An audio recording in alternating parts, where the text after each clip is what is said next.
प्रज्ञा को रील्स बनाने का बड़ा ही क्रेज है और वो दिन भर रील्स बनाती रहती है।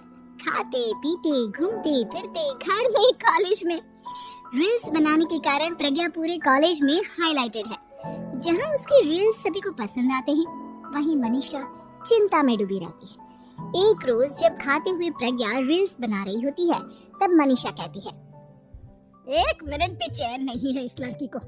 ये नहीं कि खाना तो आराम से खा ले, लेकिन नहीं, अरे थोड़ी देर रील्स नहीं बनाओगी तो आसमान नहीं टूट पड़ेगा। अरे मम्मी, इसी को तो कहते हैं डिटर्मिनेशन। तुम नहीं समझोगी ये सब। भगवान, इस लड़की को सद्बुद्धि दे। जब देखो तब टेढ़ा बाका मुंह बनाती रहती है। मनीषा की बात का प्रज्ञा पर जरा भी असर नहीं होता और वो खाते खाते रील्स बनाती रहती है। दिन बीतने लगते हैं और देखते देखते प्रज्ञा का कॉलेज भी खत्म हो जाता है। आए दिन कोई ना कोई मनीषा को प्रज्ञा की शादी करवाने का सुझाव दे जाता है। सब ठीक ही कहते हैं, प्रज्ञा की शादी कर देनी चाहिए। अपने घर के कामकाज में व्यस्त हो जाएगी तो खुद ही ये रील्स और नाच गाना बंद हो जाएगा। मनीषा और प्रेम प्रज्ञा के लिए एक अच्छा लड़का ढूंढने लगते हैं और तभी विकी का रिश्ता प्रज्ञा के लिए आता है, जिसने प्रज्ञा को उसकी रील्स देखकर पसंद कर लिया था। अगले दिन विकी अपने माता पिता के साथ प्रज्ञा के घर पहुंच जाता है और प्रज्ञा साड़ी पहने हाथों में चाय की ट्रे लिए उनके सामने आती है। जब विकी को पसंद है तो हमें भी बहू पसंद है। बहन जी, आप बारात की तैयारी कीजिए। एक बार लड़का लड़की अकेले में बात कर ले तो अच्छा रहेगा। हाँ हाँ, क्यों नहीं। मनीषा विकी को प्रज्ञा के कमरे में भेजती है, जहाँ प्रज्ञा पहले से ही रील्स बना रही होती है। तभी विकी कहता है, आ गए आपके साजन जी। हमारे साथ ये रील्स कंप्लीट करती तो और भी अच्छा रहता। अच्छा जी, अब आ ही गए हैं तो बना ही लेती हूँ आपके साथ। दोनों मिलकर रील्स बनाते हैं। जब वी मीट और तुरंत पोस्ट भी कर देते हैं। फिर विकी कहता है, जब आप साड़ी में चाय लेकर आए तब मुझे लगा कि कहीं मैं गलत घर में तो नहीं आ गया। आप सही है। दोनों की शादी पक्की हो जाती है और शादी के दिन भी प्रज्ञा रील्स बनाने से चूकती नहीं। यहाँ तक कि बारात के समय भी नाचते हुए रील्स बनाती है। सभी लोग प्रज्ञा की तारीफ के पुल बांध देते हैं और प्रज्ञा नाचती गाती अपने ससुराल चली जाती है। सब कुछ अच्छा चल रहा होता है। प्रज्ञा यहाँ भी दिन भर हर चीज की रील्स बनाती रहती है। लेकिन कुछ दिनों के बाद जब सुनीता कहती है, बहू, ये रील्स के साथ साथ कुछ काम भी कर लिया करो। वैसे तुझे और क्या क्या बनाना आता है? मम्मी जी, वैसे तो सब कहते हैं कि मैं सब कुछ अच्छा बनाती हूँ, लेकिन मुझे लगता है कि मैगी अच्छा बना लेती हूँ। हाँ, कॉफी भी अच्छा बना लेती हूँ और मुंह तो सबसे अच्छा बना लेती हूँ। अच्छा अच्छा। सुनीता अपना माथा पकड़ लेती है और कहती है, बहू, कुछ खाना बनाना भी सीख लेती हूँ। मम्मी जी, मैं लंबी प्लानिंग कर रही हूँ। जल्दी ही मैं इतनी फेमस हो जाऊंगी कि मुझे पैसे मिलने लगेंगे। हम दोनों सास बहू राज करेंगे, राज। नौकर काम करेंगे और लोगों की तो लाइन लगेगी हमसे मिलने के लिए। तेरा दिमाग खराब हो गया है क्या बहू? हंसी मजाक तक ठीक है, लेकिन इस तरह घर नहीं चलते। जितना जल्दी हो इस घर के तौर तरीकों को सीख लो। प्रज्ञा मुंह घुमाकर चली जाती है और तुरंत उसी वक्त एक रील बनाती है।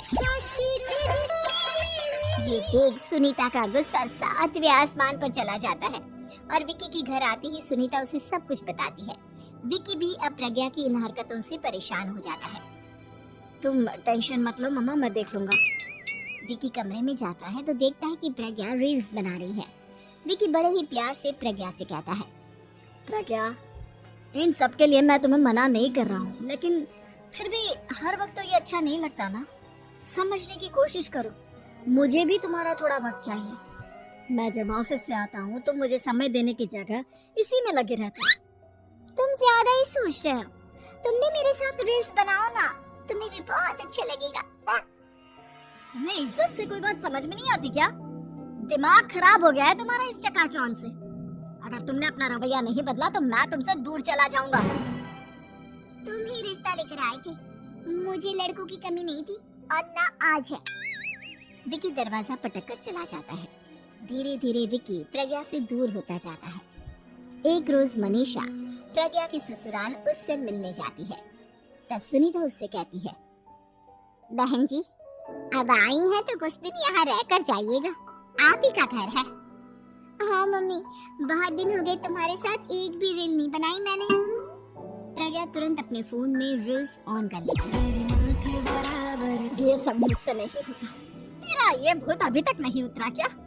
बहन जी आप कुछ कहती नहीं क्या इसे? जब आप ही कुछ नहीं कर पाई तो मैं कर ही क्या सकती हूँ, सास तो वैसे ही बदनाम है। शाम को घर की लाइट चली जाती है और मनीषा प्रज्ञा से कहती है, मेरे घुटनों में बहुत दर्द हो रहा है, तो लाइट का कुछ इंतजाम करना बेटा। अच्छा कैंडल जला देती हूँ मम्मा। प्रज्ञा गाते हुए कैंडल जलाती है और खिड़की के पर्दे के पास रख देती है। मनीषा जिसे बहुत दर्द हो रहा है वो सो जाती है और प्रज्ञा हमेशा की तरह अपने रील्स में लग जाती है। उधर कैंडल की वजह से पर्दा आग पकड़ लेता है और मनीषा के कमरे में आग लग जाती है। बचाओ! कोई है, बचाओ!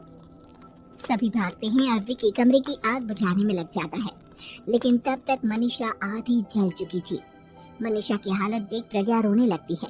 विकी मनीषा को तुरंत हॉस्पिटल ले जाता है और उसे एडमिट कराता है। विकी प्रज्ञा से कहता है, देख लिया ना, तुम्हारे इस नाच गाने की वजह से आज तुम्हारी माँ की जान जाते जाते रह गई। अब पता नहीं तुम और क्या चाहती हो। उधर डॉक्टर कहते हैं, इनकी हालत बहुत नाजुक है, आधे से ज्यादा जल चुकी है। प्रज्ञा रोती हुई मंदिर में जाती है और भगवान के आगे जाकर कहती है, भगवान मेरी माँ को ठीक कर दो, मैं कसम खाती हूँ आज से ये रील्स बनाना छोड़ दूंगी, बस मुझे मेरी माँ वापस मिल जाए। 2 दिन बीत जाते हैं और मनीषा खतरे से बाहर आ जाती है। पेशेंट अब ठीक है, आप लोग उनसे मिल सकते हो। सब कोई मनीषा से मिलता है और प्रज्ञा सबके सामने अपना फोन तोड़ देती है। मुझे माफ कर दो मम्मा, मैंने तुम लोगों की बातों को नजरअंदाज किया। बेटा कोई भी चीज जरूरत से ज्यादा खराब है। मैंने तुम्हें रील्स बनाने से कभी मना नहीं किया, लेकिन हर वक्त एक ही चीज तो सही नहीं है। मैं समझ गई हूँ मम्मा, आई एम सॉरी। प्रज्ञा उस दिन से रील्स बनाना छोड़ देती है और पूरी तरह से अपने घर में लग जाती है।